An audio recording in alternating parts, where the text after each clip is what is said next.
The subcommittee will come to order. The chairman recognizes himself for an opening statement. Again, good morning, everyone, and welcome to our markup of the SCORE Act. I'm proud to lead this bipartisan legislation alongside the full committee chairs, of course, Energy and Commerce, Chairman Guthrie, Education and Workforce, and Judiciary, and my other esteemed colleagues, especially Representatives Bynum, Figures, and Fry. This committee has a rich history of thoughtful and bipartisan engagement in college sports and name, image, likeness policy. We've worked across party lines, not just to legislate, but to understand what is truly at stake: the health, safety, and future of student athletes. We can all agree. Going back to the 114th Congress, we saw leadership from then Chair Upton on concussion safety.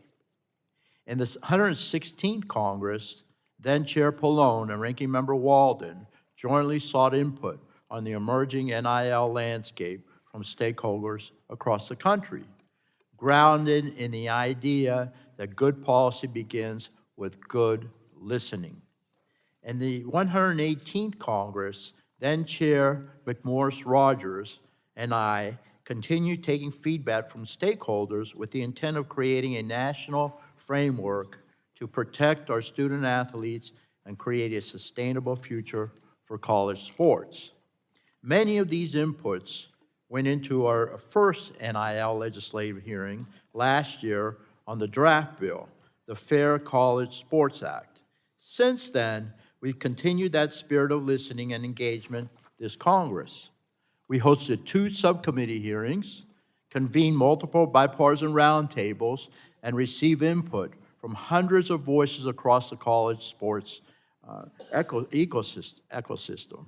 It's an ecosystem, including from student athletes, coaches, athletic directors, compliance officials, and conference commissioners, and legal experts. We've also worked in close coordination with other committees and members on both sides of the aisle to craft a bill that reflects broad consensus. The result of all this work is the SCORE Act, a comprehensive bipartisan solution that upholds the integrity of college sports and strengthens protections for student athletes who make it all possible. It provides common sense guardrails around the transfer portal and agent disclosure, ensuring students are supported, not exploited, as they navigate life-changing decisions. I'm honored to lead an important, thoughtful, and carefully crafted bill along with Chairman Guthrie. I will be the first to say not everyone is going to get 100% of what they want in this bill, but time is of the essence, folks. I want to say it again, time is of the essence. It is long past time that we take action to ensure that we have a sustainable future for college sports, especially for women's sports and the Olympic sports, that creates predictability and certainty for all student athletes. We must act now to protect and preserve the uniquely American institution of college sports we have all come to know and love. Thank you to my colleagues for their collaboration and commitment to student athletes. So I look forward to continuing our work as we move the SCORE Act forward. So I'll yield back, and now I'll recognize the chairwoman, who is the ranking member of the subcommittee, Ms. Schakowsky from the great state of Illinois, for 5 minutes. You're recognized.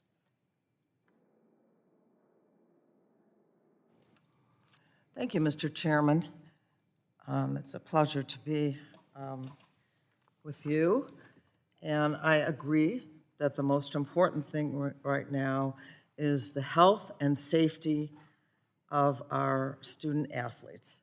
We have to make sure that we prevent them from any harm, and and I'm concerned about that, and I don't think this piece of legislation that has been promoted and offered is not the one that will actually do what we need to do to protect our athletes.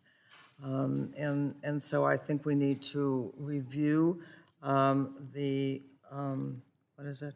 The SCORE Act. The SCORE Act, and come up with something that really looks at the athletes. Concerned that we're doing more in the recommendation for the NCAA that we're doing for the athletes themselves. And so I would like to see a real examination of the piece of legislation and focus mostly, entirely, on how this protects our student athletes. And with that, I'll yield back. Thank you. The gentlelady yields back, and the chairman now recognizes the chairman of the full committee, Mr.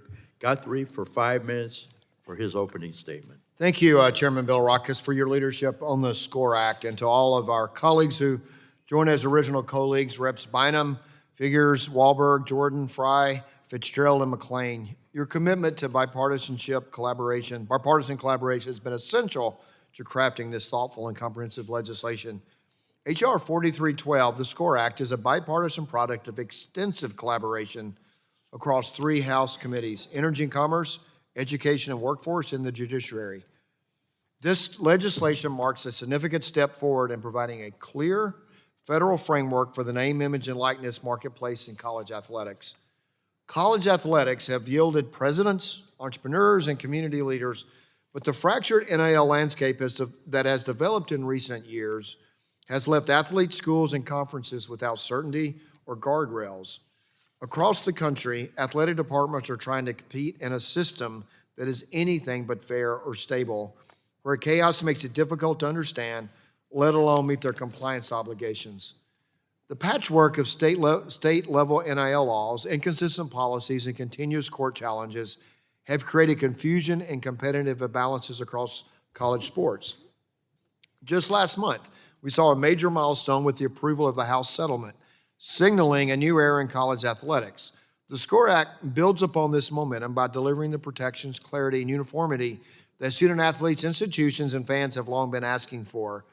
Student athletes get additional protections, universities get the stability they need to plan for the future, and fans can continue building relationships with the players they support. This legislation will ensure that the integrity of college sports is maintained while leveling the playing field and providing nationwide consistency. This legislation guarantees that student athletes receive essential benefits to support their education, health, and long-term success. It protects student athletes from bad actor agents and allows for rules that stabilize college sports to be enforced. With revenue sharing as the new norm in college athletics, we must ensure that all athletic programs, from powerhouse football teams to smaller sports, have the tools to thrive. This legislation represents a balanced, bipartisan solution to one of the most pressing issues in college athletics. I'm proud of our work and look forward to restoring college athletics for students, schools, and fans. I yield back. Thank you. I appreciate it, Mr. Chairman. Now I'll recognize the ranking member of the full committee, Mr. Pallone, for his 5 minutes. Thank you, Mr. Chairman. With all due respect to you and my colleagues, I do not think this markup is a good use of the subcommittee's time. We in Congress should be focused on the very real threats to our nation's colleges and universities, as well as everyday Americans under the Trump administration. A day rarely goes by when the Trump administration is not attacking colleges and universities. Trump continues to destroy America's higher education system with reduced federal research dollars, taxes on endowments, and cuts to federal student aid. His latest effort to interfere with college accreditation is particularly outrageous. And let's be clear, the fundamental threat to colleges and universities is not college athletes finally being able to profit from their talent. The real threat to our nation's colleges and universities is coming from inside the White House, starting with the Trump administration's attempts to cut billions in research funding from the National Institutes of Health. This has left colleges and universities across the country scrambling to figure out how they're going to continue their life-saving research on cancer, heart disease, children's health, and many more items. And these cuts, as well as reductions in graduate student funding, included in President Trump's big, ugly bill, are forcing colleges and universities to wrestle with how to fund their graduate research and science programs which endangers our nation's global leadership in science and medical research for generations to come. And these are major crises, yet Republicans are ignoring them and instead would rather talk about college sports. Now, we've held countless hearings about college sports over the last few years. In every hearing, we've heard that for decades, the National Collegiate Athletic Association, or NCAA, failed to put the health, safety, and financial interests of college athletes first.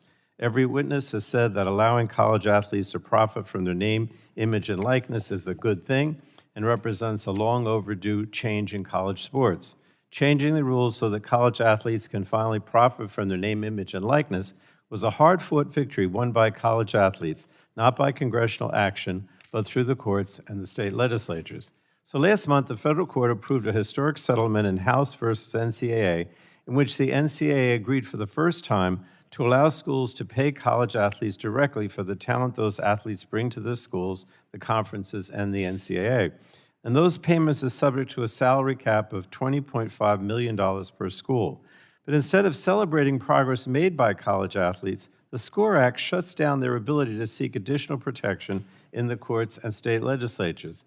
It even gives the NCAA and conferences unchecked authority to roll back many of the hard-fought benefits college athletes have won in the courts and state legislatures. The bill reduces the amount of money college athletes can make from their talent, but allows schools to spend unlimited amounts of money on coaches, trainers, fancy athletic facilities, private planes for team travel, and other inducements to help recruit and retain the most talented college athletes.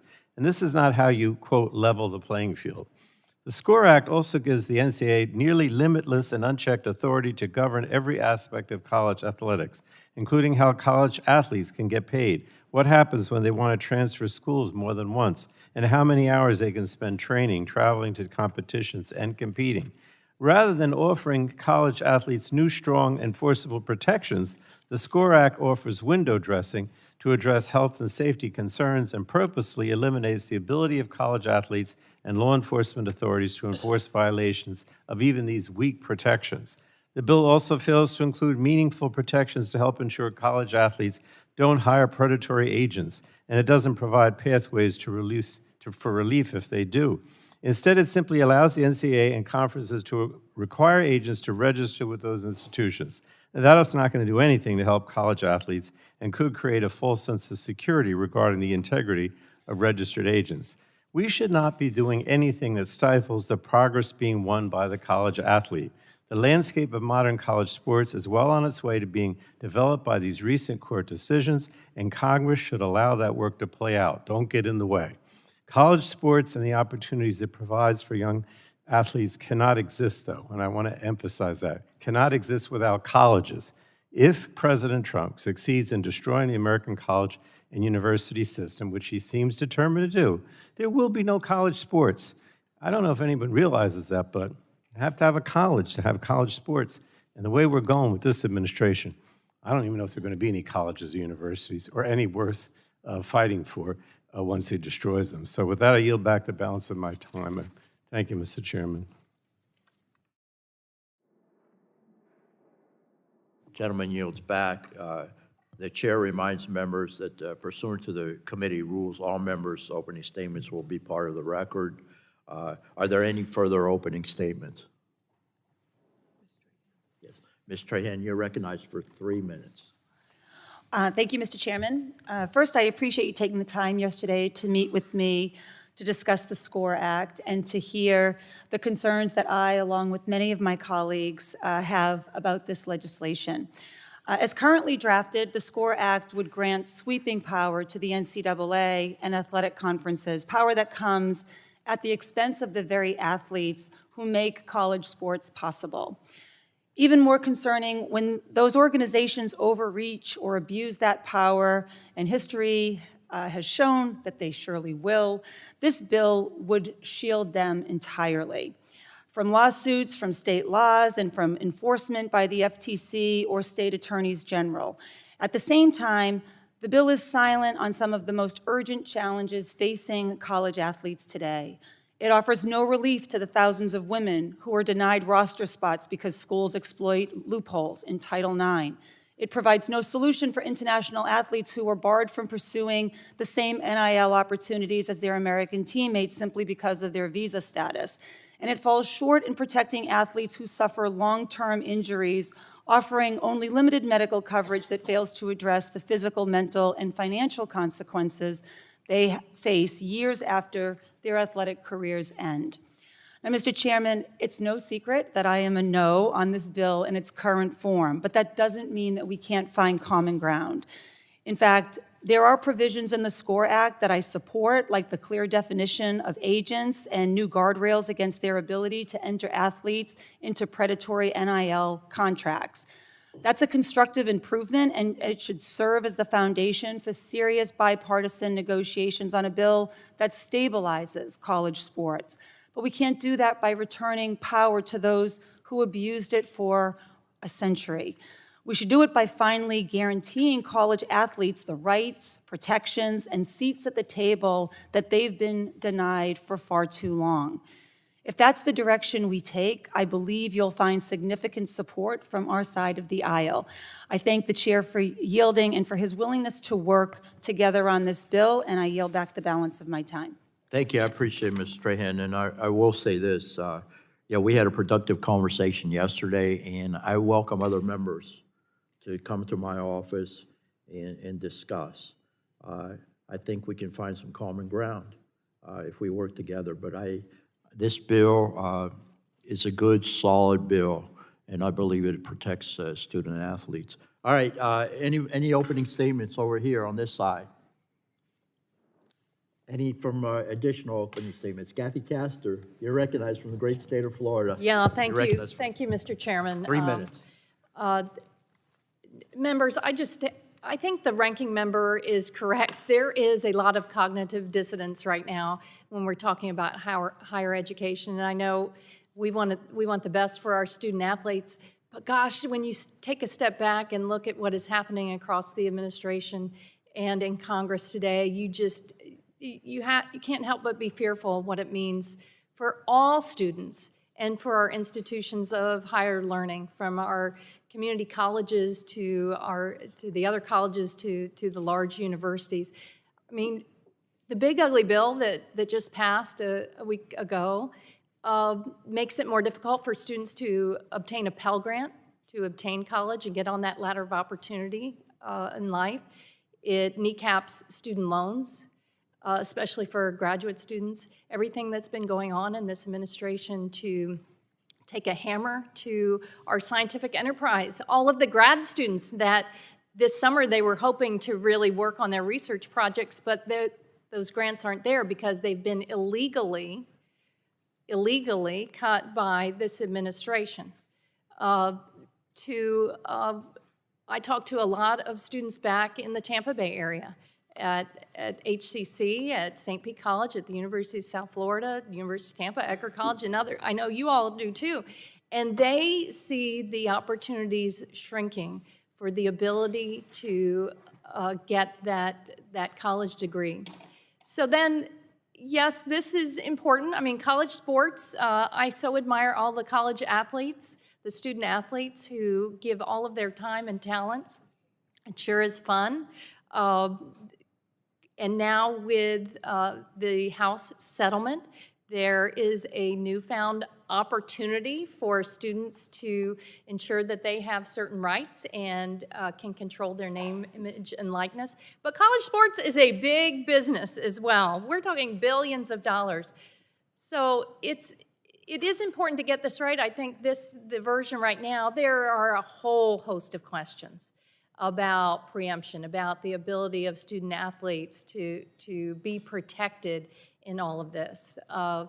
So let's not rush this through. I think we can get to a bipartisan place where we're able to balance the interests of colleges and universities with the student athletes, to make sure that they can achieve, realize their freedom and everything that comes from their talents and their time. But let's not move a one-sided bill that creates a lot of problems for these student athletes and the institutions back home that we care about. Thank you. I yield back my time. Gentlelady yields back. Any further opening statements on this side? No? Okay, all right, the chair calls up HR 4312 and asks the clerk to report.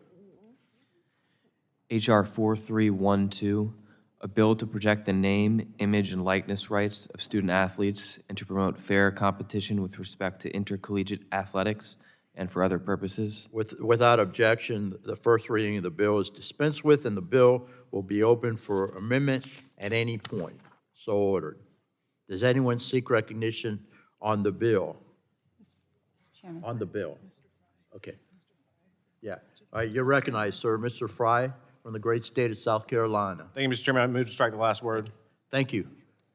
Gentleman is recognized. Thank you, Mr. Chairman, for holding this markup today on the SCORE Act, and thank you to all who played a very pivotal role in developing this much-needed legislation, both from the Energy and Commerce Committee, the Judiciary Committee, Ed and Workforce, and all the outside entities, the student athletes that really had a hand in shaping the dialogue around NIL. College sports are deeply embedded in our culture. They're a cherished part of our national identity, bringing communities together, creating lifelong memories for millions of fans, and providing incredible opportunities for student athletes across the country. The introduction of NIL has opened the door for exciting new possibilities for athletics and athletes. However, without clear rules and an enforcement mechanism, the NIL landscape has become akin to the Wild West, as many of you have talked about. The lack of structure is unsustainable and unfair to the athletes, to the schools, and to the integrity of college sports itself.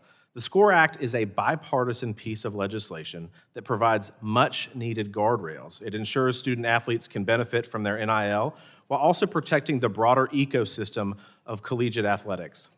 Establishing school liability protections ensures compliance with fair rules and reduces the threat of frivolous lawsuits that strain university budgets and jeopardize athletic programs themselves. Its federal preemption provision ensures that we have one consistent national framework, putting an end to the patchwork of conflicting state laws and conflicting court rulings. If Congress fails to act, the future of college sports could be at risk. This bill preserves what makes college athletics so special. It protects women's sports, Olympic sports, and non-revenue generating sports. It reaffirms that student athletes are just that, students, not employees of the university, preserving the amateur spirit that distinguishes college sports from professional athletes. I fully support student athletes being able to profit from their name, image, and likeness, but I do not support a system without rules where everyone is left to fend for themselves without accountability. As a proud member of both the E&C Committee and the Judiciary Committee, I've appreciated the opportunity to work alongside my colleagues and our dedicated staff in shaping the SCORE Act. I commend the chairs and the committee teams for their leadership and their tireless efforts in bringing this thoughtful, bipartisan legislation forward. With that, Mr. Chairman, I yield back. I appreciate gentleman yields back. Anyone wish to speak on the bill? Ms. Dingell, you're recognized for 5 minutes to speak on the bill. Thank you, Mr. Chair. I move to strike the last word. You're recognized. Let me begin by saying I support this process. We are in a new era of college sports, and this committee has an opportunity to help get this right. Sports matters to me, my district, and the state of Michigan, and I appreciate the work that's gone into this so far. And as my colleague just stated, college athletics are deeply embedded in the fabric of communities across the country. They bring people together, instill lifelong values, and open doors to opportunity. I am lucky to represent two major universities, University of Michigan and Eastern Michigan University, but two very different institutions with very different athletic programs. I've seen firsthand the power of sports to inspire, educate, and uplift, but I've also heard from athletes, especially those in non-revenue sports, who worry that without any real guardrails, the future of college athletics could be in real jeopardy. I've spoken to so many athletes who say I'm the only person who's come up to them and asked them how they feel about all this and what they want. A couple of weeks ago, I found myself on the main street of Ann Arbor at an event with our athletic director, who quickly disappeared from the event, the Dingell Way, and left me with the new quarterback on the University of Michigan team, Bryce Underwood. Don't forget the name. We're going to be champions again, guys. But I talked to Bryce for a couple hours. He ended up being my bodyguard date. And he said to me, nobody ever talks to us. Nobody ever asks us what we think. These are our lives, but nobody gives us the facts or asks our opinion. Too often, these athletes' voices are overlooked and dismissed. Their perspectives have shaped how I view this topic, and they deserve to be at the center of the conversation. What we see under the lights on Saturday nights or during March Madness is just a piece of the puzzle. The reality for most college athletes, the overwhelming majority, will never go pro, and it's very different. For a majority of college athletes, college sports are not just about competition. They're about education, leadership, and lifelong opportunity. And that's what's at stake here. We need a national framework, one with clarity and real enforcement to bring fairness, transparency, and equity to the new NIL era. We've already seen states competing with one another to get a leg up, and that patchwork is threatening the values and the balance that makes college sports so special. This bill has made real progress. I appreciate the chair's ongoing conversations and dialogue. It protects the NIL rights of college athletes. It increases the transparency of NIL agreements and agent registration. It's made progress, but we need more on greater health and academic protections, and it codifies some long overdue standards. These were meaningful steps forward, but there's a lot more work we've got to do. Title IX must be at the center of this conversation. We cannot allow new compensation models to widen the gap between men and women's sports. We need stronger gender equity protections written into law to ensure all athletes have equal opportunities and support. And I'm lucky I've got the wisdom of a number of women coaches who have been in this game for a long time. We need their input and thoughts, and they are worried. We must preserve the breadth of college sports, including non-revenue and Olympic sports. At a school like the University of Michigan, the revenue from football and men's basketball helps sustain more than 24 other varsity sports. And that model also supports thousands of athletes and fuels our Olympic pipeline. We are the only country in the world that does not help its Olympians prepare and train. And we are threatening our Olympic pipeline. That structure's at risk. Athletic representation must be real, and this is something that really matters. College athletes from revenue and non-revenue sports at large and small schools deserve a seat at the table. They need and have the right to a voice in the decisions that impact their futures and protections around things like medical care, academic support, NIL, and revenue sharing. We need real transparency and accountability. I'm running out of time, so I'm going to say that the antitrust exemption must be narrow and justified. You can't have it so that if someone has been, as it was at the University of Michigan, abused by their doctor, that the athletes can't seek justice. We've made good progress thus far in this bill, and I want to thank my colleagues on the other side of the aisle, ask from the ranking member and the chairman that we can keep working together to get this right for the full committee. Thank you, and I yield back. Well, you have my assurances. The gentlelady yields back that we'll continue to work together, and I believe we probably satisfied most of your concerns, but we can make a very good bill even better. So thank you very much. Anyone else here on our side, on the Republican side? Yes, Mr. Benz. You're recognized for 5 minutes. Thank you, Mr. Chair, and thank you for this bill. Of and course. I want to compliment the, to the bill. I'll get this right language here. Strike the last word. Thank you, Mr. Chair.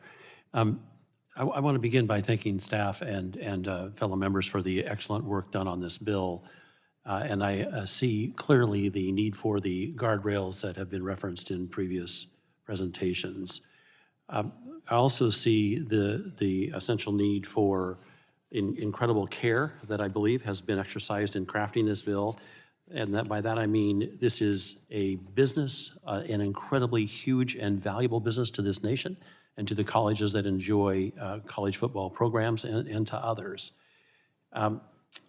It seems to me that the enthusiasm expressed by some who have participated in these conversations is reflective of the fact that they're in positions of power, and the fear that I've seen expressed by other colleges reflects the fact that they're not.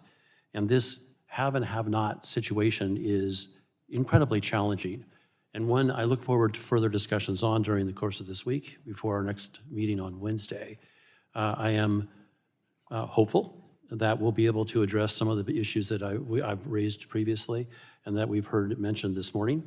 And I think we absolutely need to do something in this space, and it may well be this bill. But I must say, there are concerns being expressed by colleges in my state that give me pause, and I look forward to discussing those with you, Mr. Chair.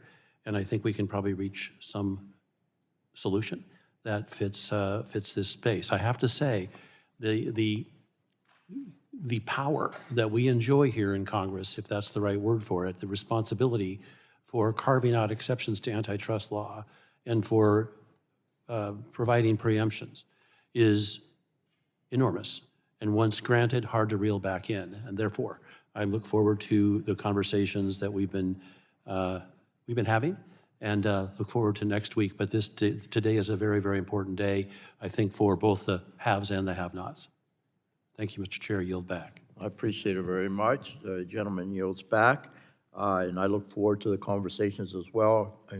We want to address your concerns. This is the way the process is supposed to work. All right, next is Ms. Clark. You're recognized for 5 minutes for your, not an opening statement, but you're going to discuss the bill. Thank you. Mr. Chairman, I move to strike the last word. Thank you. We are here today to consider the SCORE Act, but a title like the NCAA Wish List Act would better reflect its true objectives. Just like big tech, the automotive industry, the energy sector, and many more, college athletics has become a multi-billion-dollar industry. And much like those other industries, the entrenched powers of college sports have the expertise and financial resources to advocate for their interests here in the Capitol and across the country. Unfortunately, the vast majority of college athletes do not have the same ability to engage lobbyists and public affairs professionals. That sad reality is clearly demonstrated in the bill before us today. This bill fails to protect college athletes and look out for their best interests. In particular, I am deeply troubled by the antitrust exemption this bill would provide the NCAA and other athletic conferences. Let me remind you all that antitrust lawsuits brought by current and former players are the sole reason athletes have been able to achieve the gains of the last few years. And if history is any guide, the NCAA and other athletic conferences simply cannot be trusted with creating fair guidelines that protect students and college athletes' ability to profit off their own name, image, and likeness. We simply cannot turn to the same entities that created the broken, inequitable system of the past to serve as the stewards of a new system. We are already seeing the folly in this thinking play out with the newly created College Sports Commission, as proposed deals are rejected out of hand due to its decision to arbitrarily decide that college athletes cannot accept certain appearance fees, which seems fundamental to monetizing the value of one's name, image, and likeness. So let's be honest about what's happening in the wake of the House v. NCAA settlement. Major universities and conferences, frustrated by donors directing funds to NIL collectives and players, are seizing on this moment to recoup lost fundraising dollars. This bill would codify an arbitrary cap on revenue sharing payments made to players directly from universities, regardless of how much a university is profiting from their athletes' talent. This bill would also codify provisions in the House settlement, making it much more difficult for players to sign other NIL deals. This is patently unfair. Furthermore, this bill would also foolishly preempt state laws around NIL and college athletics more broadly, which, along with antitrust lawsuits, ushered in this new era of equity and player empowerment. The blanket ban on employment status for college athletes is also unnecessary at this stage and only serves to further undermine the rights of the college athletes that have built this multi-billion-dollar industry. I understand the pressure certain members are facing to do something on college athletics. It is big business in many districts across the country. But let's remember what's really at stake here: the ability for young people to participate in the free market just like anyone else. It is that simple. I urge my colleagues to reject the NCAA Wish List Act. And if we must do something, let's do something that actually serves the players rather than reverting to an unfair systems of the past. Thank you, Mr. Chairman, and I yield back. General Lady yields back. Any further discussion on the bill? On this side, any further discussion on the bill? All right, well, let's move to the amendatory process. So for what purpose does the General Lady seek recognition? Mr. Chairman, I have an amendment at the desk. The clerk will report the amendment. Mr. Chairman, could the gentlelady please specify the amendment? Yes, it's 431201.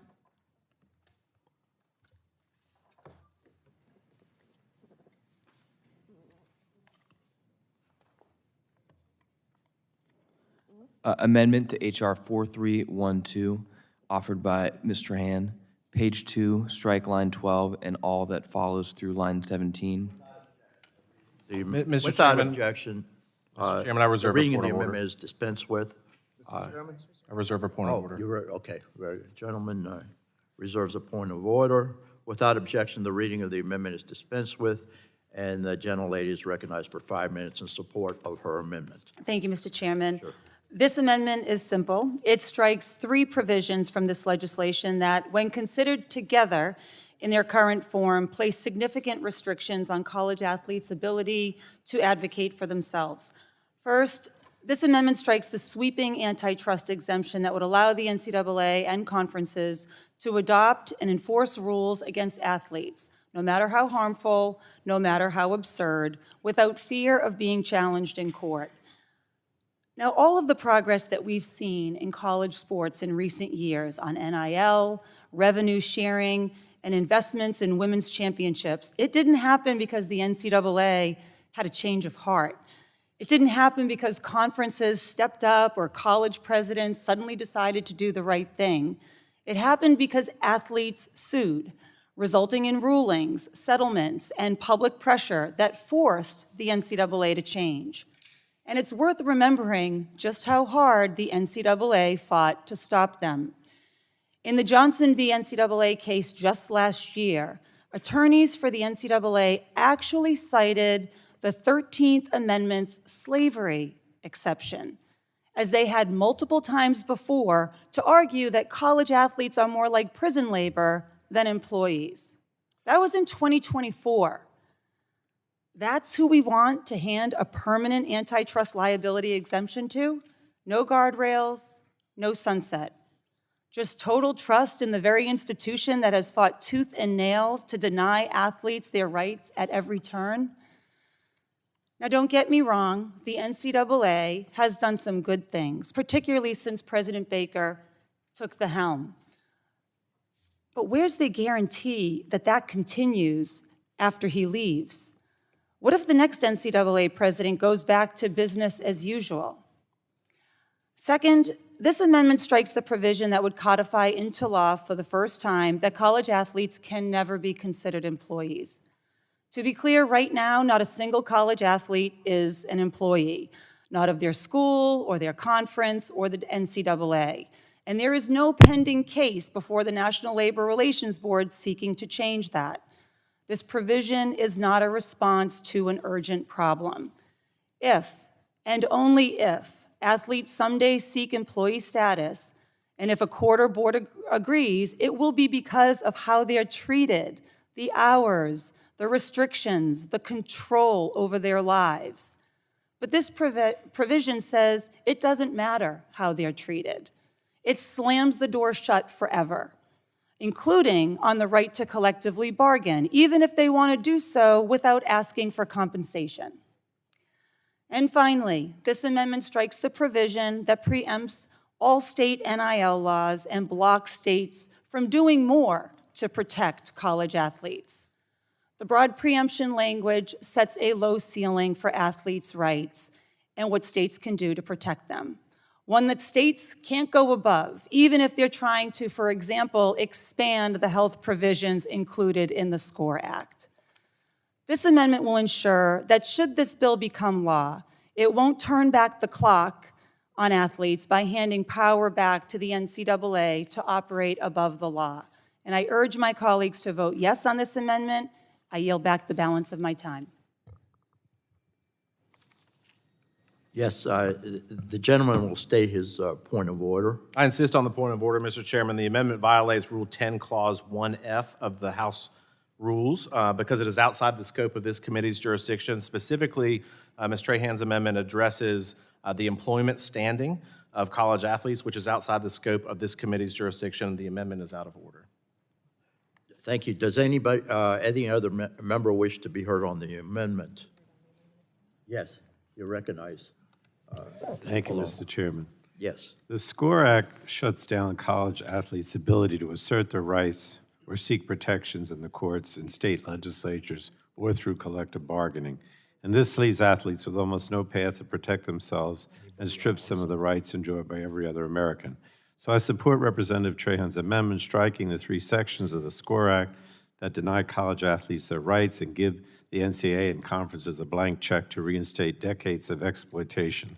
I urge my colleagues to support this amendment. I yield back the balance of my time, Mr. Chairman. All right, anyone, any further discussion on the amendment? No, on the point of order. On the point of order, on the point of order, on the point of order. Yes, okay, you're recognized. Mr. Chairman, we're literally at the From the great committee state of hearing, Florida. reviewing this bill with all these provisions in here. How could it possibly be that you're taking away the ability to amend the bill in this committee when it's clearly within our jurisdiction? It's paradoxical. Okay, thank you. The chair is ready to rule. Mr. Fry makes a point of order of that amendment offered. Mr. Chairman, there's additional comments. There are additional comments on that.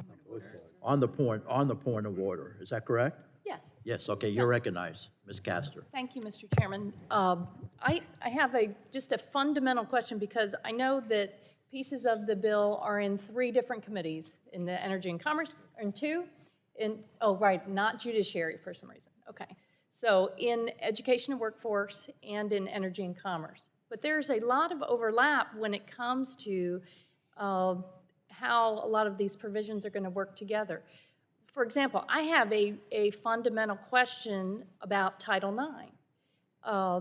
And I can just, of course, everyone understands Title IX is the federal law that prohibits sex-based discrimination in education, requires schools to offer equitable opportunities to women in athletics.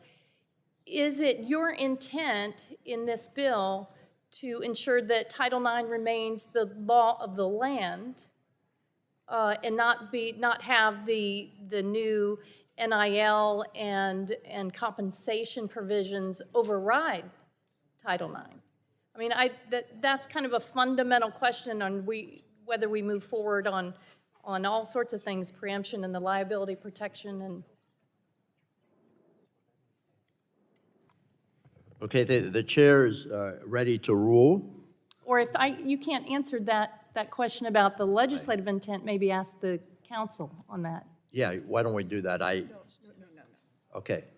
Again, outside of Mr. Chairman? the committee's jurisdiction. Mr. Chairman, Yes. may I, so this is going to be in 2 committees. So the Title IX, as 3, well, it's 2, I think there are going to be 2 markups. There's 3 committees, 2 markups. And Ed and Workforce is going to mark up the Title IX part of this legislation next week. I think they're scheduled. I don't know if that's been posted yet or not, but that's my understanding. Right, there's no, as I read the bill, there's no reference to Title IX, and I understand Chairman Guthrie, that is the jurisdiction of the Education and Workforce Committee. But this is kind of a fundamental question for how this bill is going to operate. Will Title IX remain the overriding law, or do these new compensation formulas and NIL, is it your intent to supersede Title IX? No, it is not the intent at all to supersede. If you'll yield to Title IX, the Title IX should remain and completely want to ensure, if there's any question, that Title IX remains in full effect. And that Title IX would take precedence over any of the formulas established in this bill, that there will still be that fundamental requirement for equity in athletics. Obviously, there'll be an in workforce next, but yeah, that's certainly the intent of this side of the aisle, that when that comes to education workforce, Title IX is in full effect. We don't want to undermine Title IX. There's no intent to do that. Maybe, and maybe we can agree to work on that with the other committee going forward to clarify that. Would you all, Mr. Bilirakis, would you, and Mr. Guthrie, would you? I'll work with you. I will tell you that this is irrelevant to the point of order, though, at hand, this discussion of the bill. So, again, but I will definitely work with you and also the chairman of the Ed and Workforce Committee. Do you want to yield? I'll yield to you. So if you look at just the House settlement, one of the big concerns is that the $20 million with some number for inflation that is distributed is a concern. It would all go, if you're Alabama, it all goes to football. If you're Kentucky, it all goes to basketball. And so that traditional Olympic sports or other sports would be left out. And so this bill actually maintains, I think it's 16, that each school has to maintain 16 athletic programs. So they can't just say, all right, we're going to be a football school, we're going to do a basketball school, and forget all the others. And Title IX would still apply, that they have to be equitable as it was before, is my full understanding of it. Will the gentleman yield? Oh, I think it's the lady, my friend from Florida's time, but yeah. Yes, I have another point on that. But you have a fair point, but we want to make sure that's addressed. I believe this bill is stronger than the settlement. Right, and there's the pot of money to be distributed, and then there's the other outside NIL deals that student athletes would be. Yeah, students can I want to have make their sure that Title IX is going to apply to both of those. I guess that would be a The workforce question, but that the it's- intent would be that it does. Yeah. But I'll yield to Rep. Tran. Thank you. I just want to make sure that when we're talking about the forward-looking precedent setting of the House settlement and the $22.5 million, we have some universities who are actually using the backward-looking distribution of the House settlement that does not account for Title IX, right? It's 90% going to football and basketball. The remaining 10% is split between all other men's sports and then all women's sports. And so I think, to the Congresswoman from Florida's point, is Title IX going to be the law of the land, and is it your intention that those distributions and the revenue share will be compliant with current law? I'll leave that with Chairman Walberg, but we will work together on that if you would like to work together. I just don't know the Title IX answers that you're asking, but I know that's going to be in Ed and Workforce next week, but we will work with you to get there. Thank you very much, because it's fundamental to moving forward a bill of this scope and impact. Thank you. Yeah, thank you. Agreed.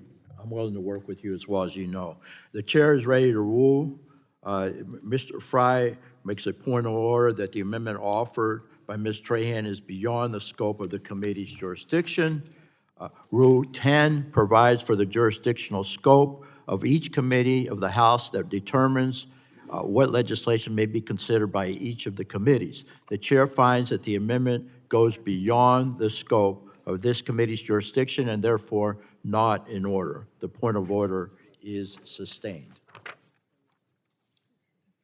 Okay, are there any further amendments? Yes, Ms. Clark, you're recognized. Mr. Chairman, I have an amendment at the desk labeled You are recognized. Thank you, sir. My amendment is The clerk will report the amendment. Yeah, go ahead. Yeah, if you can discuss it with the Yeah, I was going to Yeah, tell go him ahead. what amendment So it make is. sure that he knows which one you're talking about. Yeah, Okay, here we go. okay. Amend 4312-02-XML, underscore, excuse me. The clerk will report the amendment.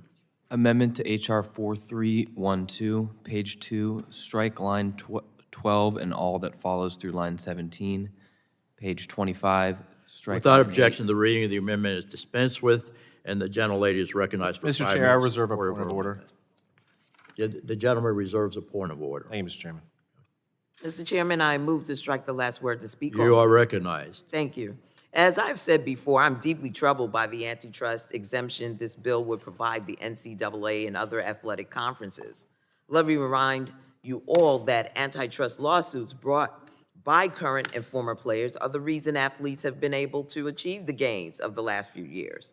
And if history is any guide, the NCAA and other athletic conferences simply cannot be trusted with creating fair guidelines that protect college athletes and their abilities to profit from their own name, image, and likeness. We simply cannot turn to the same entities that created the broken, inequitable system of the past to serve as the stewards of a new system.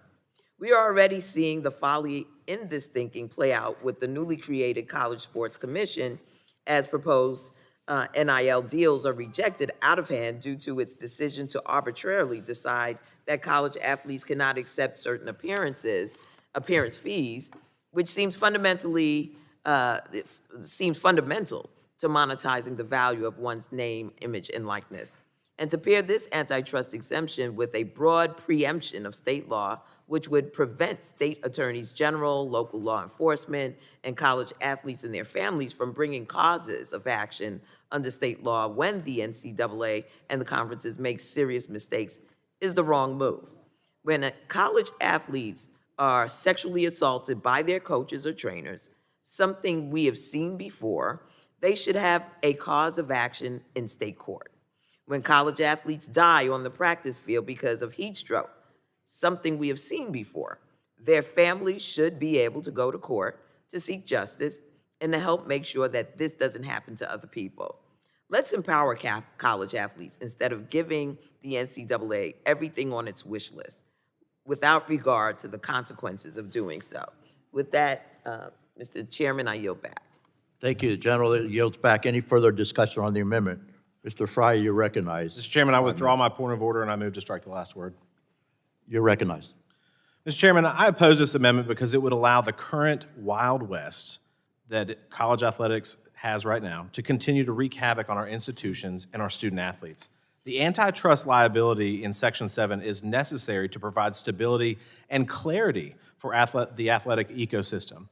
If they are constantly facing litigation, their budgets will change, and this will lead to cuts in non-revenue generating sports. This protection is conditional with compliance with the SCORE Act, which allows interstate intercollegiate athletic associations to create and enforce rules that are narrowly tailored to issues including NIL, transfers, and eligibility. The NCAA, conferences, and schools have voiced that they are not asking for a blanket liability shield, but they need room to breathe. They need that oxygen. The SCORE Act allows for this while still providing necessary accountability.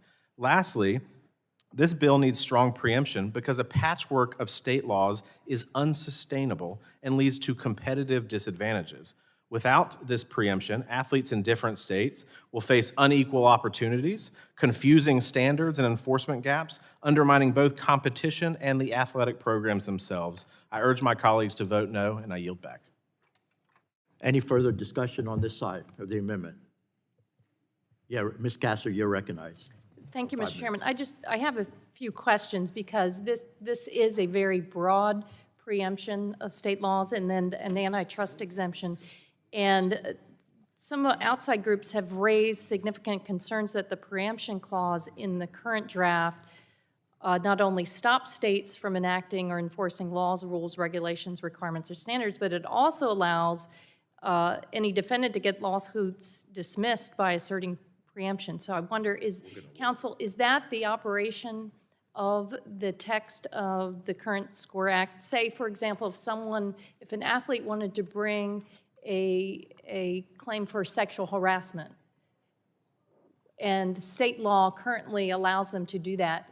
Would the SCORE Act preempt them from being able to bring that kind of suit? Thank you for the question.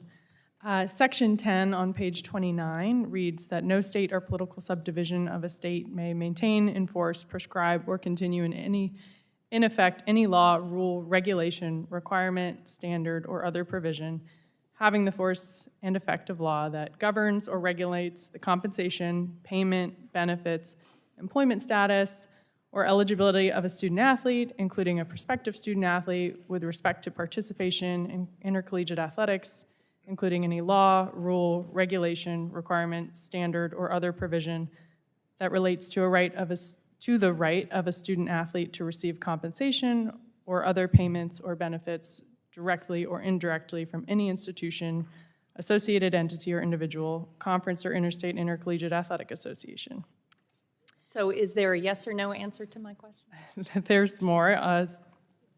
10.2 limits or restricts a right provided to an institution, a conference, or an interstate intercollegiate athletic association under this act, and requires a release of or license to use the name, image, and likeness rights of any individual participant or group of participant in an intercollegiate athletic competition. Thank you, counsel, because I read the text, and that it's complicated. That's why I want to just ask that simple question. And one example is a sexual harassment issue, which there have been many cases like that, unfortunately, across athletics. So would this preemption and the liability shield, would it bar a student athlete from bringing that kind of claim that is currently authorized by state law? As mentioned in Section 10 preemption section, it's as it relates to the bill. So is that a yes or a no? It's as it relates to everything aforementioned, so All right, governing so what if compensation, pay. What if there's a coach or a staff member sexually harasses a student athlete, and the state law says they can bring it, but the institution then, this has unfortunately happened as well, the institution punishes the athlete because they want to protect the coach, then and that impacts their ability to receive compensation, would a student athlete be able to bring that kind of case, or does it, under this broad preemption and liability shield, would that suit never even make it, never see the light of day? Be subject to a motion to dismiss? As mentioned, the preemption section 1, 2, 3, 4, and otherwise related to this act. And then at the end of the bill, there is kind of a catch-all provision that says that's very broad, is otherwise related to this act. So that could be very broad as well. So do you see my question, Mr. Chairman, on this? That this is, we need to be careful with I think there is some interest in having preemption, but if you're also, I'm not interested in taking away the rights of student athletes that are sexually harassed, abused, or if there is say there's another cause of action for fraud. The answer that I'm taking away from counsel's answer is yes, that those kind of cases could be barred from Well, let's, coming forward. I'll work with you on that, because obviously that's not the intent. Okay.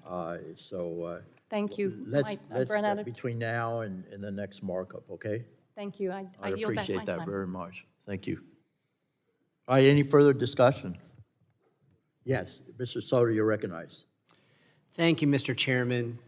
We all could agree college sports are fundamental to our American way of life, and I agree we do need consistent rules of the road for name, image, and likeness in college sports, otherwise known as NIL. And I agree we should have a revenue sharing pool to help out with these many sports. You mentioned that 16 different sports will be protected.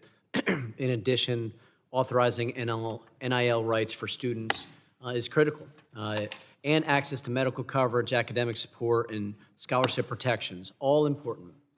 However, exempting student athletes from state and federal labor laws proves fatal when we're looking at the limited liability conditions. Those are also concerning. This bill creates an official statutory monopoly for the NCAA after the Supreme Court struck that down. And while I'm supportive of that general principle, I don't think enough is given in return by way of duties to give this fundamental distinction of being a monopoly. This bill bans student athletes from First Amendment rights to form unions, also guaranteed by the National Labor Relations Act. I constantly hear we should be making government more like the private sector. Well, every major sports league has a players' union. America loves our college sports. We love our college athletes. And so let's ensure that our student athletes, they have basic rights like the right to organize. The ability to negotiate and better liability rules will ensure this bill will be more flexible to the many challenges we foresee today and that we don't foresee in the future, and also make it more likely that this bill becomes bipartisan and lasting.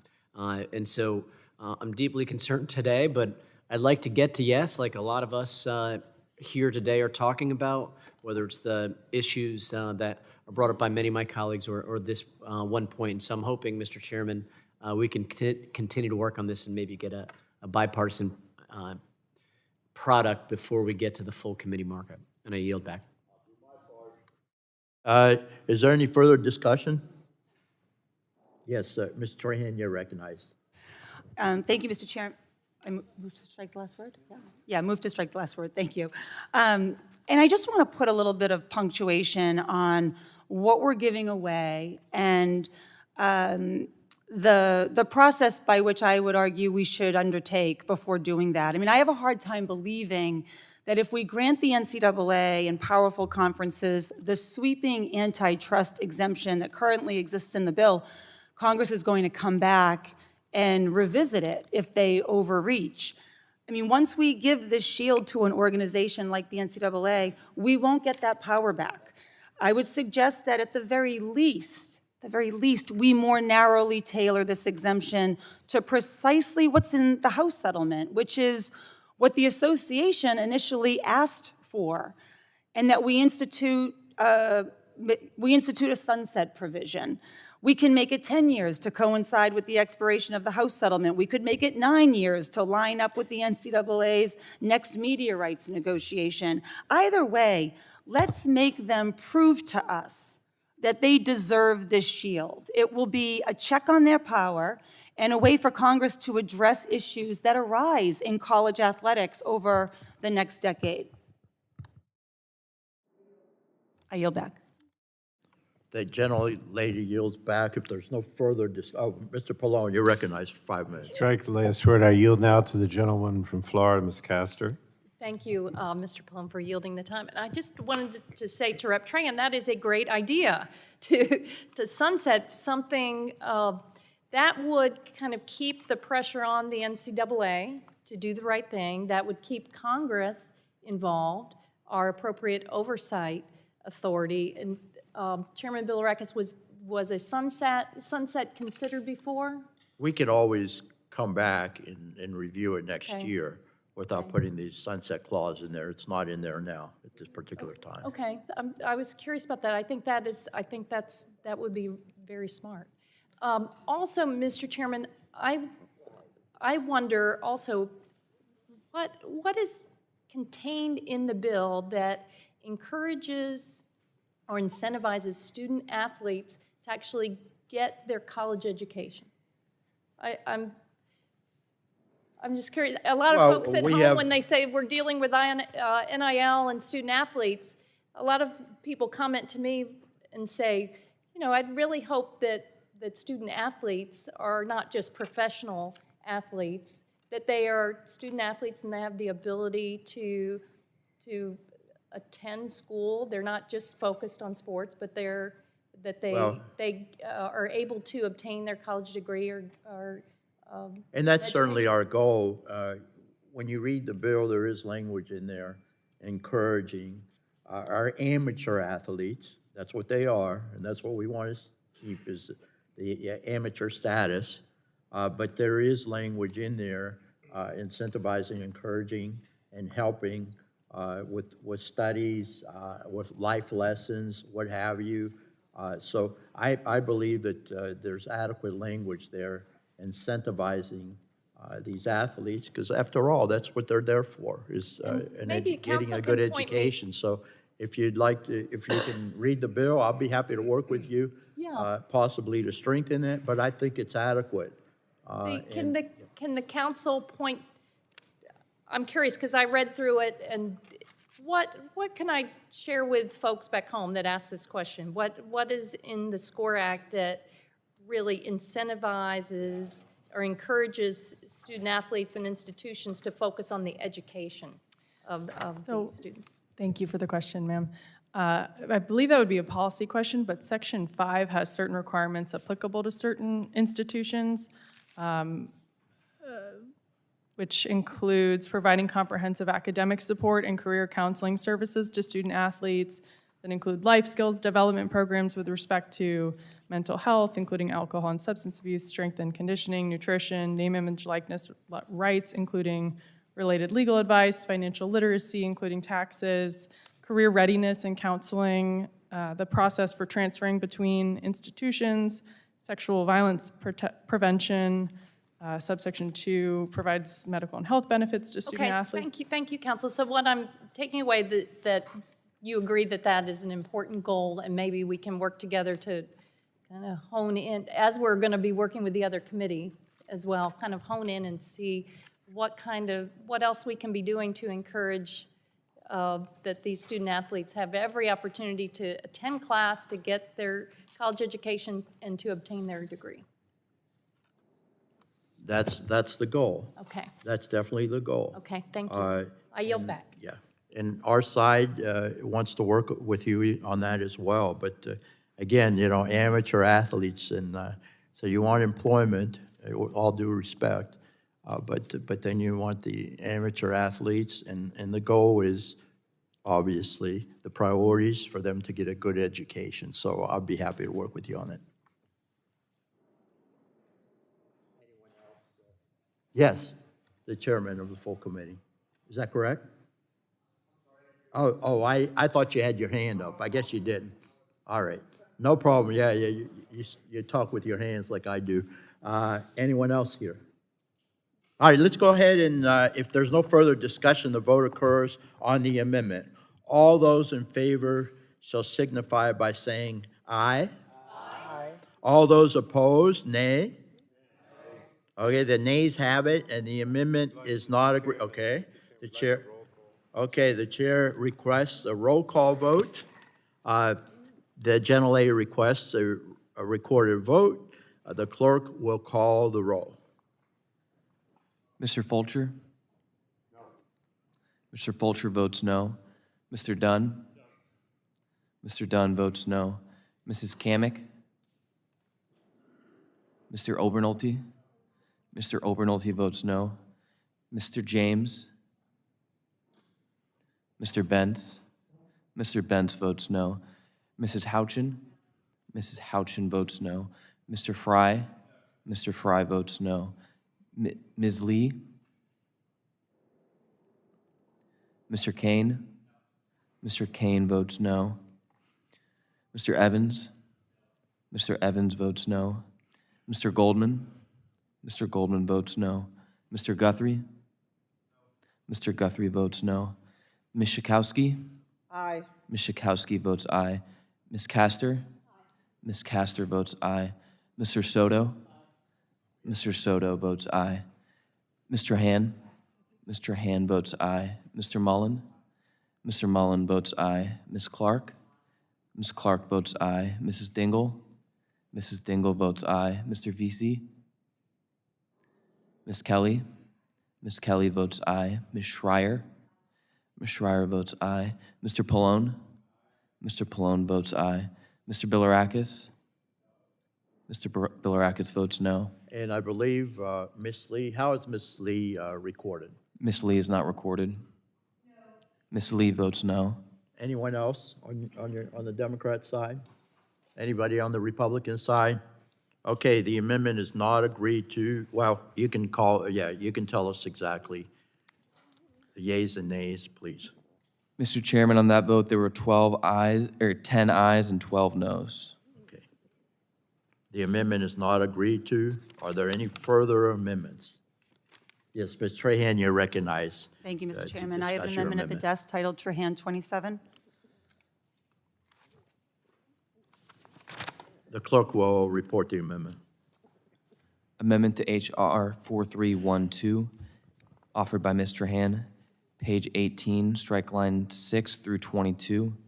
Page 25, after line 15, insert the following and redesignate subsequent sections accordingly. Section 8, enforcement. Without objection, the reading of the amendment is dispensed with, and Gentle Lady is recognized for 5 minutes in support of her amendment. Oh, thank you, Mr. Chairman. My amendment would give athletes and enforcers real tools to hold bad actors accountable. It would allow the FTC to enforce the SCORE Act by treating violations as an unfair and deceptive act. It would also give state attorneys general the ability to bring civil action on behalf of student athletes enrolled at institutions in their states. And if government enforcers lag, under my amendment, athletes would possess a private right of action to seek relief when all other avenues fail. Listen, I appreciate the chairman's attempt to codify athletes' NIL rights and institute baseline requirements on institutions, particularly on health and safety. And as I've made clear in this markup, although I think those provisions could go further, they are a reasonable start. But I must ask the obvious question. Regardless of the scope of athletes' rights or the level of requirement on the NCAA or schools, where is the enforcement? What if schools infringe on an athlete's NIL right? What if a university fails to uphold its health and safety commitments? And especially if we're granting broad exemptions from antitrust liability, how else can violations be held to account? A right that is legally unenforceable is not a right at all. It's just words on a piece of paper. And I know that my friends on the other side of the aisle understand this because just 2 months ago, we moved a piece of legislation called the Take It Down Act through this committee. The Take It Down Act, which was later signed into law, didn't just require online platforms to take down non-consensual intimate imagery. Its authors explicitly tasked the FTC with enforcement authority. I suspect it's because they knew that without enforcement, the bill would just be a bunch of empty requirements. My amendment would set up a modest enforcement mechanism for the SCORE Act at the federal, state, and individual level. It would simply ensure that the rights and requirements in the bill aren't left toothless by a dearth of enforcement. Thank you, Mr. Chairman. I yield back. Thank you. And any further discussion on the amendment? Mr. Fry, you're recognized. Mr. Chairman, thank you. I 5 move minutes. to strike the last word. You're recognized. Mr. Chairman, the SCORE Act would create a much-needed national framework for college sports that offers the stability, clarity, and transparency that stakeholders, including college athletes themselves, have been calling for. The proposed amendment, however, would undermine the SCORE Act and put college athletics on an unsustainable ground, much like they currently are now. The amendment creates a new private right of action that enriches trial lawyers rather than protecting students. And if you look at the recent House settlement, $500 million went to the pockets of the lawyers vis-a-vis attorney fees. Think about that. $500 million that could have gone to supporting hardworking college athletes instead of paying for a lawyer's second home. This amendment should be titled the Trial Lawyer Protection Amendment. The SCORE Act puts students front and center. This amendment puts trial attorneys front and center. I urge my colleagues to vote no. Will the gentleman yield? Will the gentleman yield? I yield back to the chair. Oh. Any further discussion on the amendment? Yeah, you're recognized, Ms. Cass. Thank you very much, Mr. Chairman. I think Rep. Trahan's amendment is very well taken because here we have with the House settlement, the court settlement, and the SCORE Act, you have a total rewrite of college athletics. So now universities can directly pay student athletes. This is setting up along with the settlement, the court settlement, revenue sharing, and then athletes can also still have outside name, image, and likeness deals. Okay, so what happens under revenue sharing if a college or university says, okay, we're going to pay the student athlete, and they never do? What is the recourse? Because they're reading the SCORE Act, that was one thing that really jumped out to me. Okay, how does a student athlete appeal a decision or enforce this? And there's just nothing there. And then if you read it along with that very broad preemption section and liability shield, there really is no recourse at all for the student athletes. So I think this is an important question. It's a reasonable question. If you really want to help student athletes, this is just something that's fairly routine. Mr. Chairman, is this something else, another one of the issues that we can possibly work on together before the hearing, the markup next week? We'll discuss it, but I will tell you this, that basically if the school violates this particular policy that's in the bill, the antitrust exemption will be removed. That's why, and that's a good point. Too, that kind of goes back to Rep. Tran's previous amendment or idea on sunsetting this. That might be one avenue, but I'll yield the balance of my time to Rep. Tran. Thank you. You're recognized. Thank you, Congresswoman, for yielding. I just want to make sure I heard that right. What is going to be the governance in terms of revoking the antitrust Well, exemption? I'm making a statement, and it's in the bill, the particular bill at hand, that if there's a violation of this particular legislation by the school, then the antitrust exemption will be removed. So that's an enforcement mechanism, as far as I'm concerned. Okay, so I would have a lot of questions, and maybe we can work this out in the time, I guess it's a week, that we have between now and when this gets marked up full committee. I mean, there isn't a plan for enforcement, and what I'm unclear on is who's actually going to bring that violation, who's actually going to enforce that violation, and then the exemption that gets revoked, is that the whole antitrust exemption that is applying to the conferences and to the NCAA is no longer? I mean, I don't read the bill that way, so I just want to get clear. Let's, again, I want to talk to you about this. Okay. So let's set a time. I just want to make, we are. No, listen, you're making a legitimate Okay, I appreciate that. request, and let's make it better if we possibly can. And one thing that while I have the time, because go I ahead. want to compel the rest of the committee on this, there is no enforcement mechanism. There is no recourse right now for states or for individuals. There is a liability shield into perpetuity with no sunset, no revisiting by Congress. And so I want us all to, understand that deeply before we go ahead. Because it doesn't feel pro-player to me. It doesn't feel like this is an extension of athletes' rights. It feels like we're putting a couple of modest player protections in a bill based on what we know right now, and not being able to revisit it later, and not giving them tools to advocate for themselves. Gentlelady will yield. I'll be happy to work with you on this, but again, if the terms of the agreement is violated, the antitrust exemption will be removed. So I think there is an enforcement mechanism, but we can have further discussion. So Mr. Chair, will you yield? I think this was my time, and Okay. that, with all due respect, Mr. Chairman, that's not going to be good enough for the student athlete that doesn't want to get into it for revocation of the whole liability sheet. They just want fairness. They want to be paid what they entered into. They want enforcement of the contract. They want their scholarship that they were promised.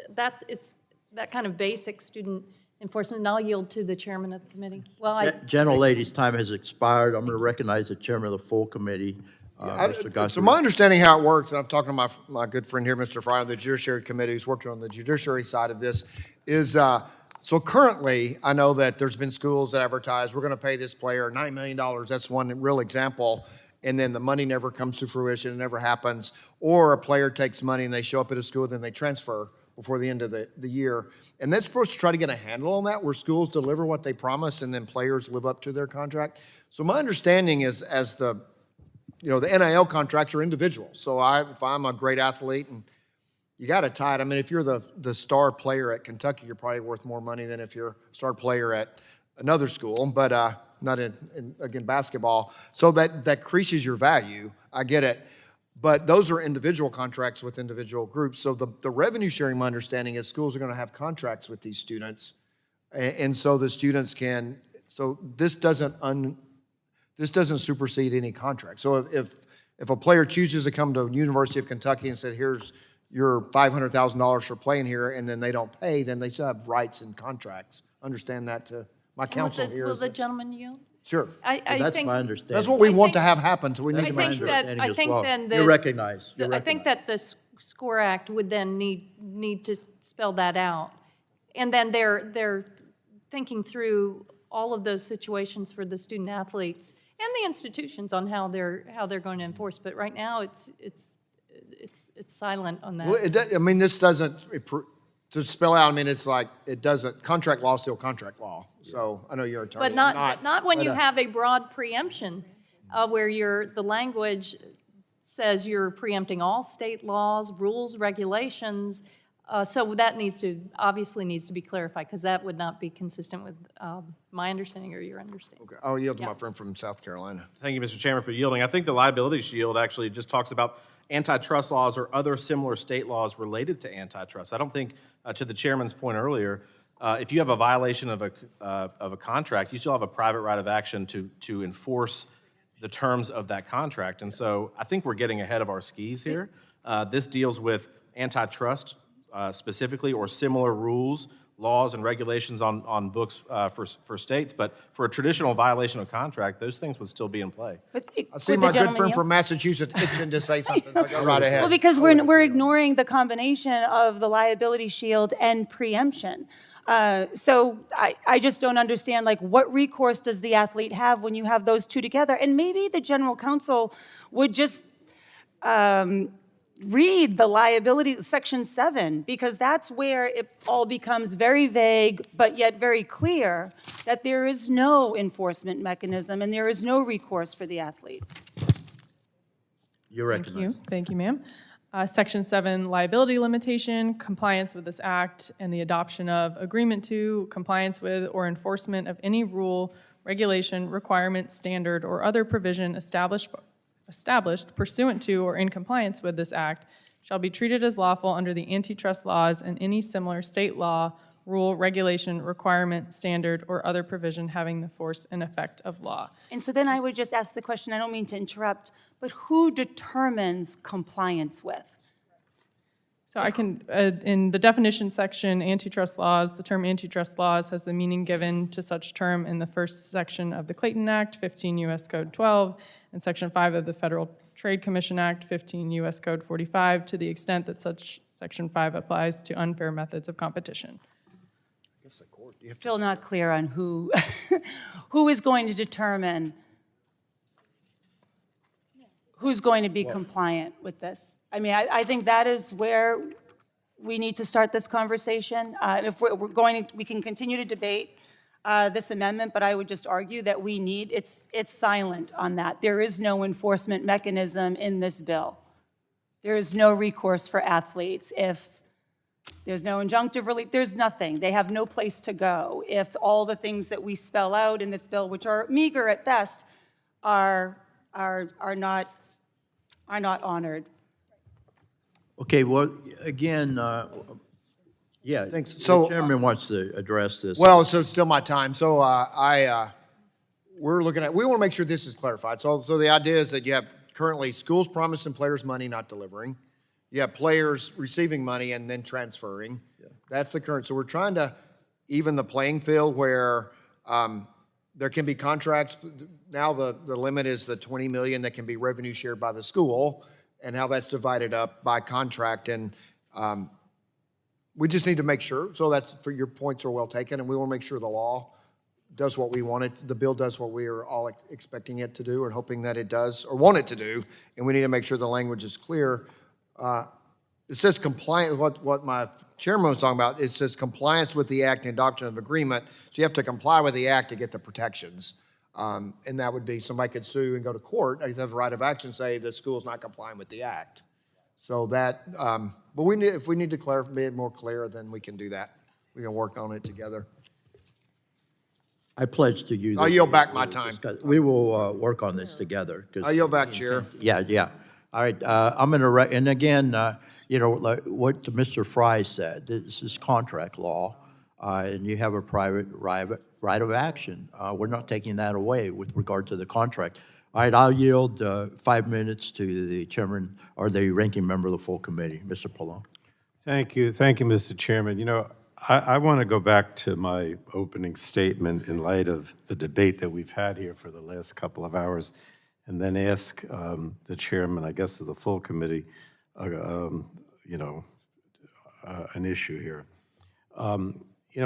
What I said in my opening statement was that I believe very strongly that the courts had basically framed what's been going on now with college athletes and the issues that the SCORE Act tries to address, and that we shouldn't get in the way. In other words, I don't think we should have a bill at all, because I think that the history of college sports and the NCAA is to simply exploit the athletes. And that exploitation, I'm afraid, would continue with this bill. We'd be much better off letting the courts and what we've had now for the last few years continue to frame, to set the framework. Anything else, I worry, would simply lead to more exploitation of athletes. I heard the gentleman from South Carolina, in no disrespect, criticize the fact that NCAA and the colleges are spending so much money on lawyers. Well, the only reason that we've had success and ended the exploitation to some extent of college athletes is because they've been able to go to the courts and use the lawyers and make their case. That's what the system's all about. That's what the rule of law is all about in democracy. So to suggest that somehow that's a bad thing because the colleges or NCAA has to spend money, well, that's too bad. They were the bad guys. They were the ones that were exploiting the athletes. They should have been spending money defending themselves. Unfortunately, they failed no matter how much money they spent. Setting this framework legislatively, I don't believe is going to help. However, I do recognize that many of my colleagues on the Democratic side do feel that if this bill was amended and it was clarified, and that's what the debate has been about for the last 2 hours, that they might be willing to support the bill. The problem that I see, though, is that my understanding, Mr. Chairman, Chairman Guthrie, is that you're ready to go to full committee on this next week because after that we have the August recess. I would ask, you don't have to say yes now, but I would ask that not happen. I think it's quite clear, based on the debate, that this bill is not ready to go to the full committee. And if you're seeking to have members, and even possibly myself, support a bill, there have to be some major changes and major clarification of what is going on here, which is not the case. So I would ask, you don't have to answer now, that we not go to full committee. This is not ready at this point. I'm sure the rest of the debate today will even make that more clear.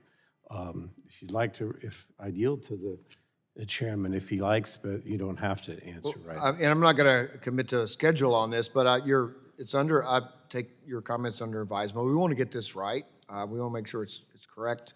We feel like we have a strong bill. If we need to clarify what the intent, I do believe, because it says that you have to comply with the act to get these protections. If you go through the act, you have to provide comprehensive academic support, medical benefits, grant and aid provided to student athletes.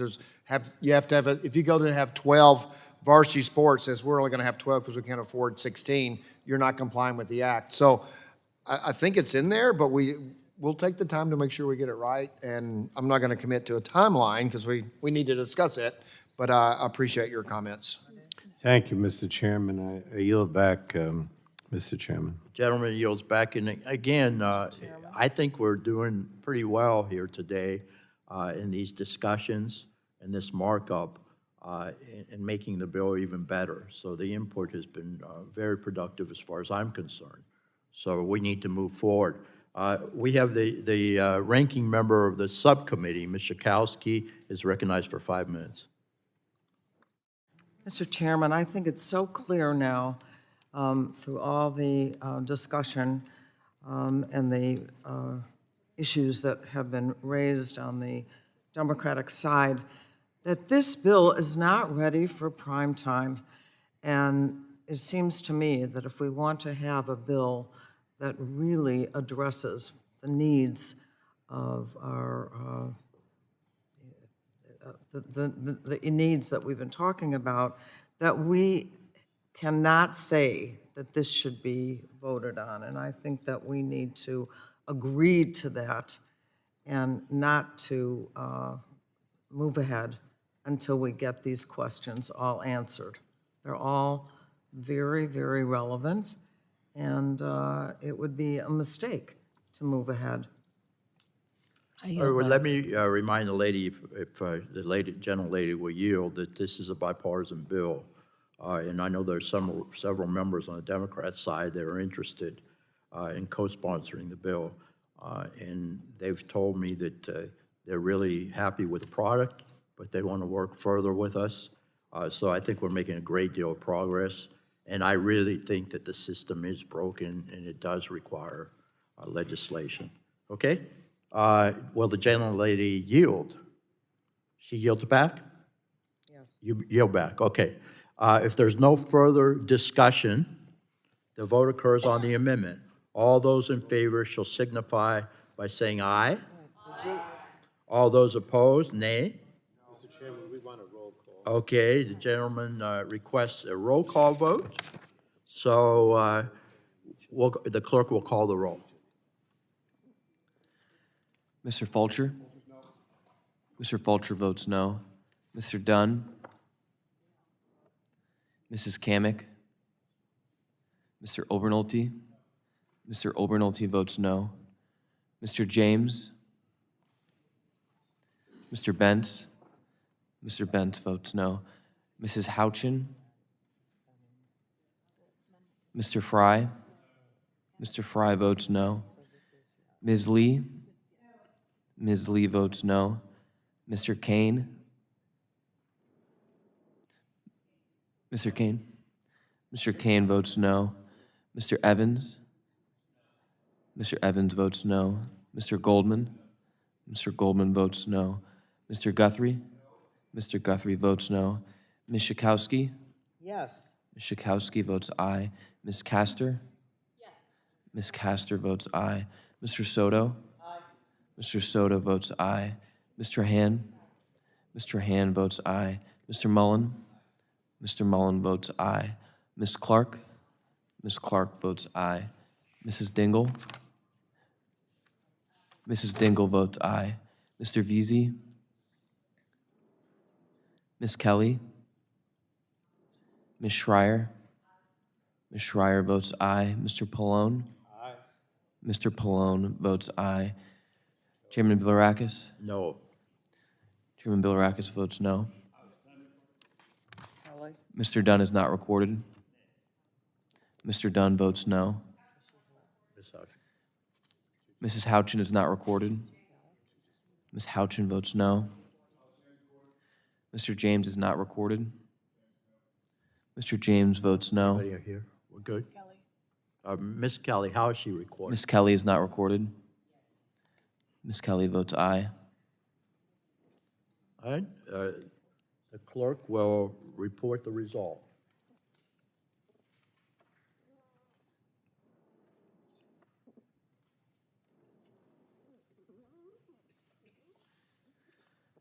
Mr. Chairman, on that vote, there were 10 ayes and 13 noes.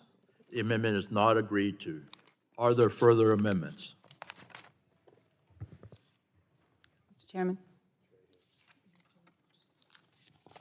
Ms. Trey? Thank you, Mr. Chairman. I have an amendment at the desk titled Trahan 24.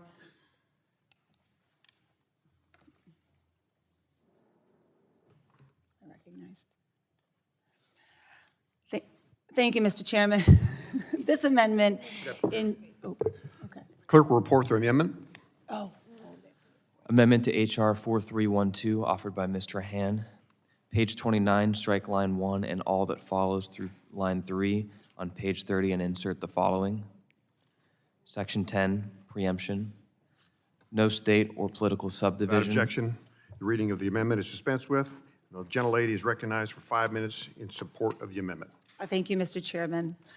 This amendment ensures that while the SCORE Act would preempt conflicting state laws and bring regulatory clarity for athletes and institutions, it also includes a savings clause. That is a deliberate carve-out allowing states to go further in protecting college athletes and strengthening their rights if states so choose. As I mentioned earlier, the current preemption language creates a low ceiling for athlete protections. It effectively blocks states from enacting laws that build on this bill's foundation and offer stronger safeguards to student athletes. Right now, 32 states, red, blue, and purple alike, have passed laws that reflect the will of their constituents and the needs of college athletes in their jurisdictions.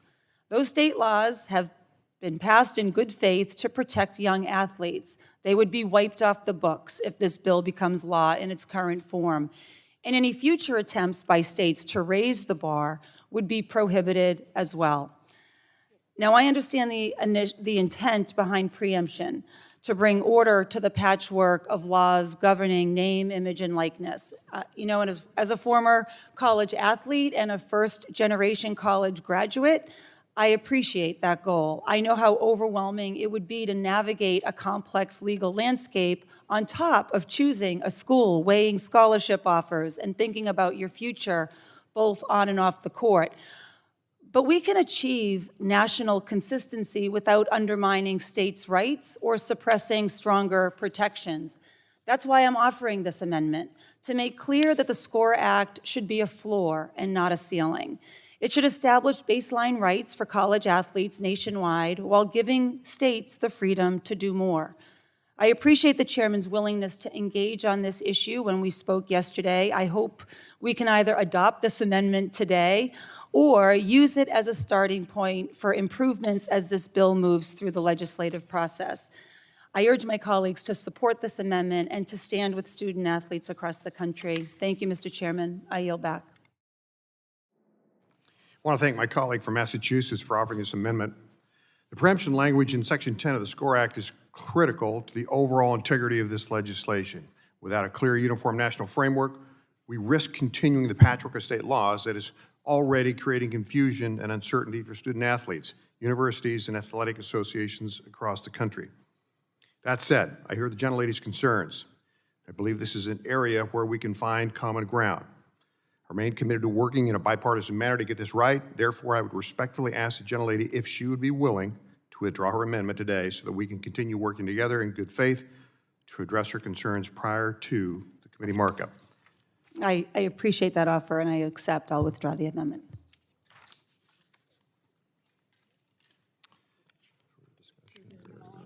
Any further discussion on this amendment?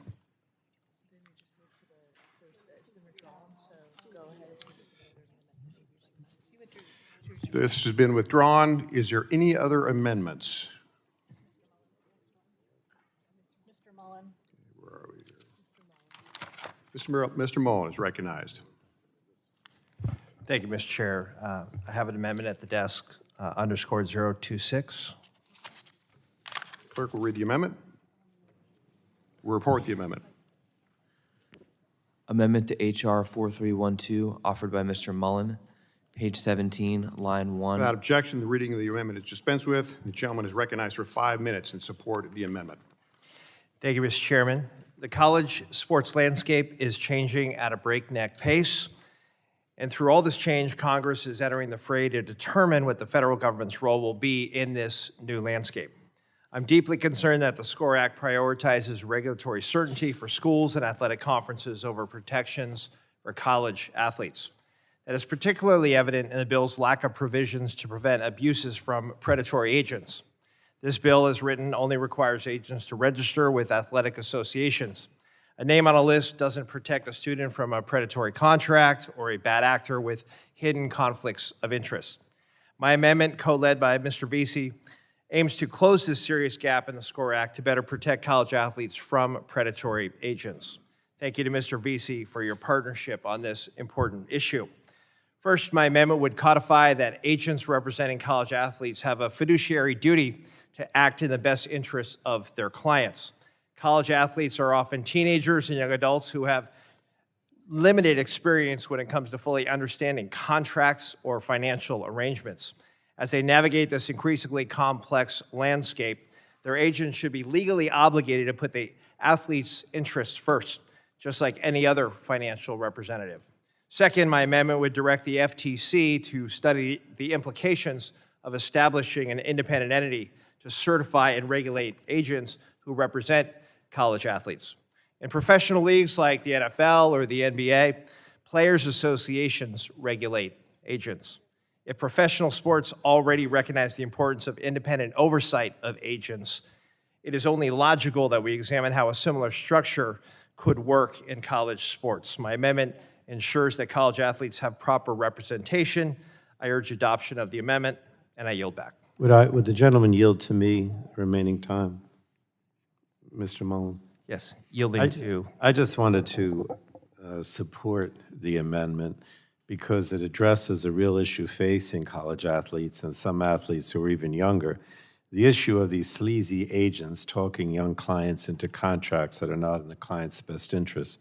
The SCORE Act does not provide meaningful protections for athletes against greedy agents or predatory contracts. And this amendment offers two common sense first steps to addressing these problems. First, it requires that an agent act in the best interests of the athlete. And second, it directs the Federal Trade Commission to conduct a study of how we can best create a third-party certification process for agents. So this amendment offers important steps in the right direction of protecting college athletes from agents acting in bad faith, and they are out there. So I urge my colleagues to support the amendment and yield back to Mr. Mullen. Thank you. Thank you. The chairman does recognize and thank the gentleman from California for offering this amendment. And this is another one of those areas where we believe there is common ground. And would suggest and respectfully ask the gentleman from California to be willing to withdraw with the commitment to work forward on this moving forward. With that commitment, Mr. Chair, yes, certainly I'll withdraw. Thank you. Appreciate your willingness so much to cooperate on this. Is there any further amendments?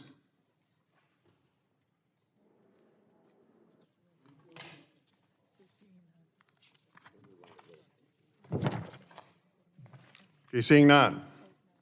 Question now occurs on forwarding H.R. 4312 to the full committee. All those in favor say aye.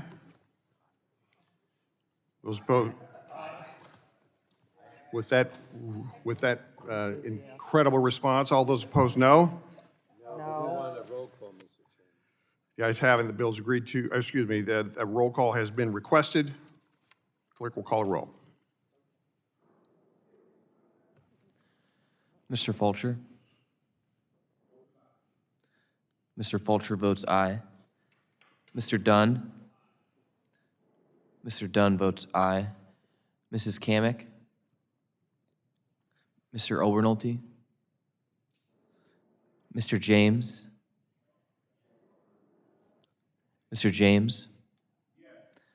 Mr. James votes aye. Mr. Bentz? Mr. Bentz votes aye. Mrs. Houchin?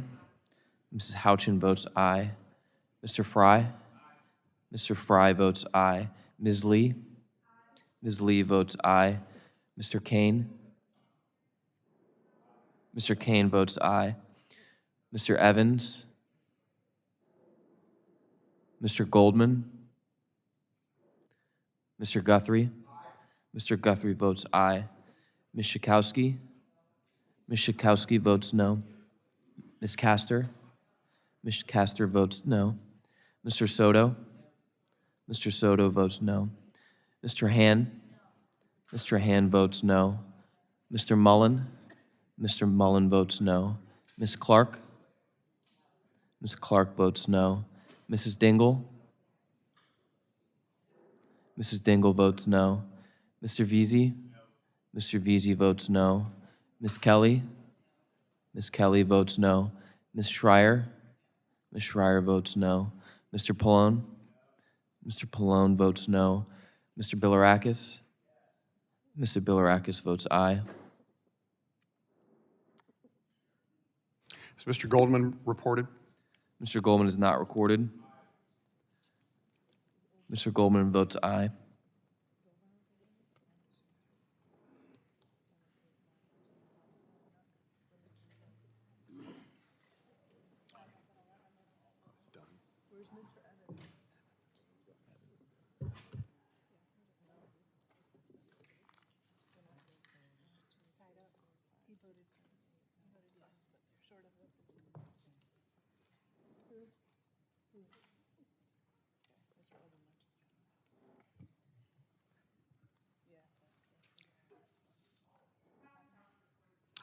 Ms. Houchin reported? How's Ms. Houchin reported? Ms. Houchin is recorded as aye.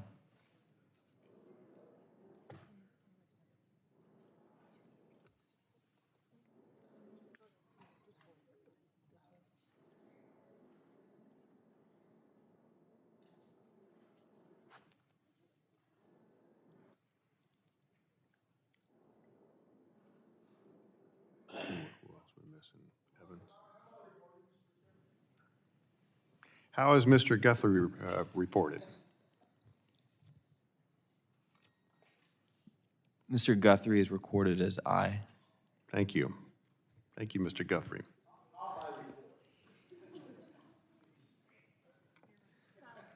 Has Mr. Bilirakis reported? Mr. Bilirakis is recorded as aye. Thank you.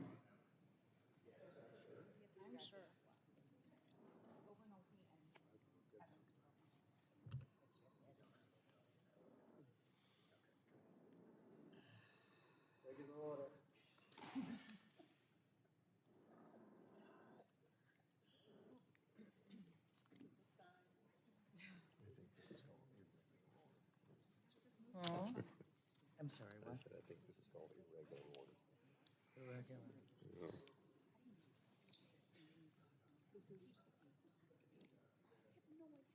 Come on.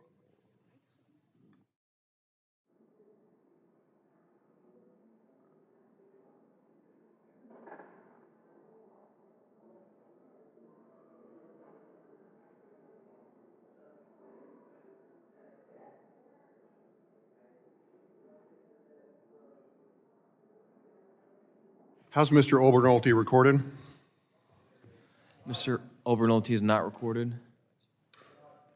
Mr. Obernolte votes aye. Clerk will call the roll.